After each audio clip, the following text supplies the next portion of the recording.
এই সবুজ পানের সমারোহ একসময় ছিল সাতক্ষীরার অর্থনীতির অন্যতম চালিকা শক্তি, কিন্তু প্রকৃতির বিরূপ আচরণ আর বাজারের মন্দাভাবে সেই চিত্র এখন অনেকটাই মলিন।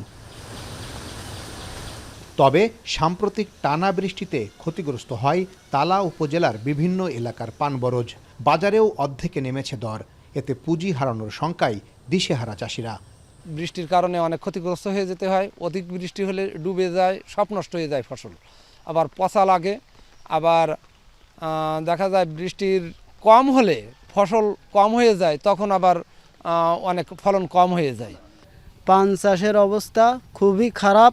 তার কারণ আগে একটা পান বিক্রি হতো, এক পণ পান বিক্রি হতো 100 থেকে 130-140, আর এখন সেই পানটা বিক্রি হচ্ছে 20 থেকে 30 টাকা। আগে যেরকমভাবে পান বিক্রি হতো, অনেক দামে পান বিক্রি হতো, তাতে করে চাষিরা লাভবান হতো। অনেক চাষি আগ্রহ করে পানের বরজগুলো আপনার করতো এবং তাতে দেখা যাচ্ছে তার সচ্ছলতার সংসার চলতো। শুধু দামের পতনই নয়, চাষিদের ঘাড়ে উৎপাদনের বাড়তি খরচের বোঝা। শ্রমিকের মজুরি, সার ও বরজ তৈরির উপকরণের দাম বাড়ায় পান চাষে ভাটা পড়েছে। গত 2 বছরে সাতক্ষীরায় পানের আবাদ কমেছে 27 হেক্টর জমিতে। যদি কোনো আগাবেগি না আসে, কোনো রোগে বা কোনো দুর্যোগ, প্রাকৃতিক দুর্যোগ যদি না হয়, তাহলে দেখা গেলো যে 25 বছর 20-25 বছর একটানা চালানো যায়।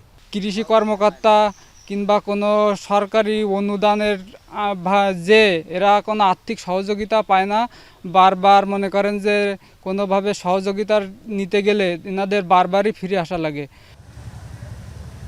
পানের চাষ বাড়াতে কৃষি বিভাগের ক্লাইমেট স্মার্ট প্রকল্পের আওতায় সীমিত আকারে প্রশিক্ষণ দেয়ায় সংকট কিছুটা কাটবে বলে মনে করেন কর্মকর্তারা।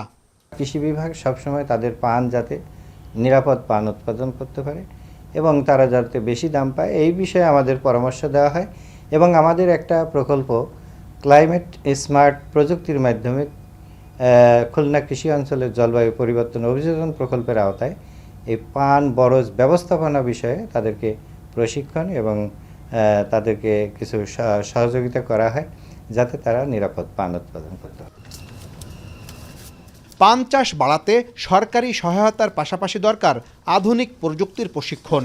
ক্ষতিগ্রস্ত চাষিদের আশঙ্কা, এখনই কার্যকর পদক্ষেপ নেওয়া না হলে জলবায়ু পরিবর্তনে হারিয়ে যাবে পান চাষের ঐতিহ্য। আহসান রাজীব, এখন সাতক্ষীরা।